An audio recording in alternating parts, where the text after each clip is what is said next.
Hey guys, it's the Kings of Rice, This is Ultima. and welcome to the very first episode of MGT Cast. And on MGT Cast, excuse me, we talk about, just talk about like various subjects, now and again when we get like, I guess you could say curious. So I was perusing Twitter, and I happened to find a Super Smash Brothers tweet, and it was really interesting. Okay. And so Ultima's here to be, because I've read the article, so Ultima's going to be here to, I guess you could say, mediate. So basically, the article's titled Super Smash Brothers player is so damn good, there is now a bounty on his head.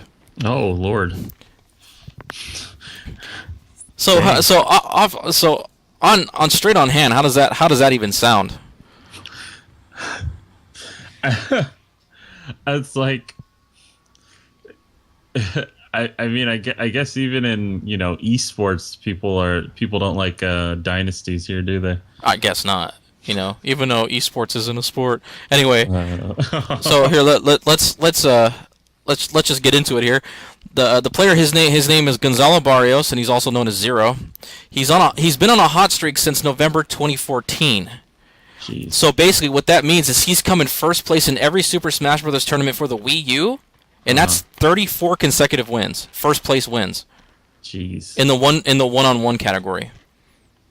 So let's just say it's gotten so absurd that people the people that are running the next tournament that he's participating in have put a bounty out on him to get other players to step up their game. So I'm gonna read some tweets here. One from Alex, I think his name is Alex Jibali. And he said, I quote, "For Super Smash Bros. Wii U at hashtag CEO 2015, I'm going to go ahead and put a $250 bounty on Twitter handle 0SSB. If you eliminate him completely, I'll give you $250. Wow. So, he's this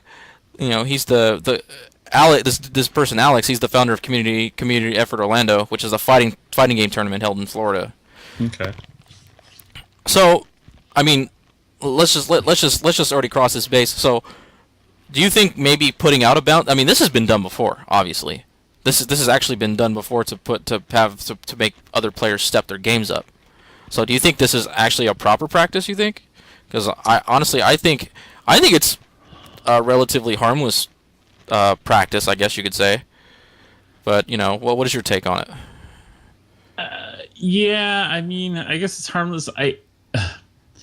I guess my only qualm with this is it's the person who's running it, Yeah. and so that seems like I know video games are a lot harder to rig than actual sports. Not that sports are easy to rig in general, but Let's just say it's been done.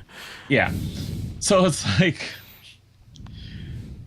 I guess you can't really rig it, so I guess it's not actually an issue. But I guess I just have this like. There's something doesn't sit right that the person who's running it, like if it was someone, I don't know. But technically, I guess there's not anything wrong with it because it's not like he can make it unfair. It's just, I guess it just gives more players motivation to beat him, especially ones who play him early on, because then they could at least walk away with something, even if they don't win. Yeah, that's true. So this initial tweet sparked a lot of I guess you could say response. In particular, this one named pardon the name, Chris Brown. oddly enough, ironic. It says he is this particular Chris Brown. He's the owner of Smashboards.com, which is the leading Smash community on the internet. Okay. And so he decided to add more money to the pot. And he said basically what he did was he said, "Hey, how about you add our logo to your tournament flyers, and we'll throw in another $250 to that bounty." So now the bounty's a whopping $500. Just to beat someone. Basically just to get him completely out of the tournament. Wow. That's But now here's the thing, because we know, like, I guess we know some background on I guess you can say competitive Smash, and they got the characters that people do religiously use, and it just so happens that Zero uses Diddy. But he did tweet out though. Funnily, he said before the Apex tournament, a lot of Diddy players thought my Diddy sucked, but then I won Apex. Then now they ask me for tips. But that's hella funny. So Well, didn't they nerf Diddy a little bit in the latest update? yeah, but I mean Diddy's still a S tier character, so Yeah. So regardless of how we even feel about it, he's still a top ranked character regardless. So I guess money, bit more motivation and inspiration, not a bad thing. No, it's not bad. I still do feel a little weird about the runner of the tournament doing it, but I mean the Smashboard's a guy that's like all for them. Yeah, go for it. Get them a little bit of. All right, so let's shift gears really quick, and we're gonna move back to Melee actually, where we're gonna on one hand, Mr. Barrios over here, he's best in the world at the Wii U Super Smash Brothers, but in Melee. I don't know if you knew this, but there is a group of 5 people known as the 5 gods. Oh, they are the 5 best in the world melee players, legitimately. Okay. And let's just say the quote "only a god can beat a god" fits here. Only they can beat each other. No, they very rarely ever lose to anyone outside the 5 gods. Huh. And also, it just turns out that there is a 6th player who is considered to be on par with the gods. But he's not part of the 5. So he's not part of the 5, but he happens to be on par with the 5. So the thing is though is the title of God is not, let's just say it's not you cannot be revoked. It's something you're stuck with now. Huh. Because your skill has been known. You are now a melee god. Yeah. Well, I mean, there's also another guy called King of Smash.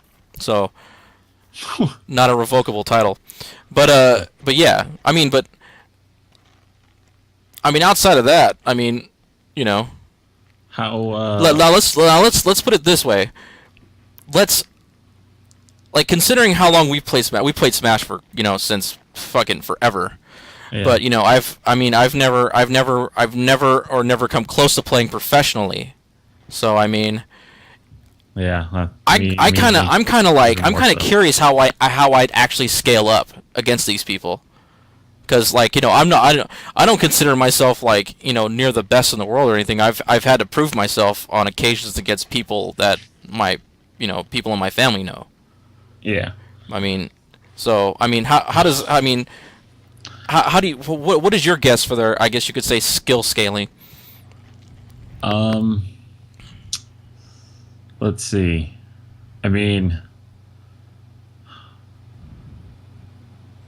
I feel like now in competitive Smash, it's there's no items, right? It's no items, just Final Destination. I'm pretty sure.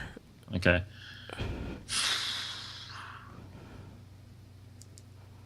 I don't think I could get anyone past 30% on their first stock unless we did 10 stock. Then maybe I could win 1 stock. And also, you have to consider you do have to consider all these other in-game things that they do, chain throwing and stuff like that. It stuff that they really practiced. They're basically practicing their craft. It's not something we did. I only really learned how to dodge really good. That's pretty much that's pretty much it. But I guess in a way that's getting there. I think would be nigh impossible for a lot of us. These guys, obviously these guys make money doing this stuff, so they need to be on point. So it's probably one of those things. I'm sure they work very hard. Yeah. But I think it's one of those things. It's there's always going to be people who just sort of naturally come naturally. It comes naturally to them. Certain things, and I imagine for those guys, Smash is probably one of them. Yeah. I mean, then coupled with a little bit of practice. Yeah, and then obviously, I'm sure they hone their craft quite a bit, but you know, I can't imagine the amount of effort it would take for you or me, especially, to get to that level. Yeah. So really quick, we're almost running out of time. It turns out the guy who's dubbed King of Smash, his Wii U Super Smash Bros. Main turns out to be Ganondorf. Oh, really? Yeah. Well, anyway, that sound, if you can hear it, means we need to wrap up. So, with that said, I mean, the next episode is gonna be about cheating while playing games. That Yay. a very adamant topic of mine, by the way. So My hopefully favorite thing. hopefully you tune in next time. This is the Kings of Rice. This is Ultima. It's what's up.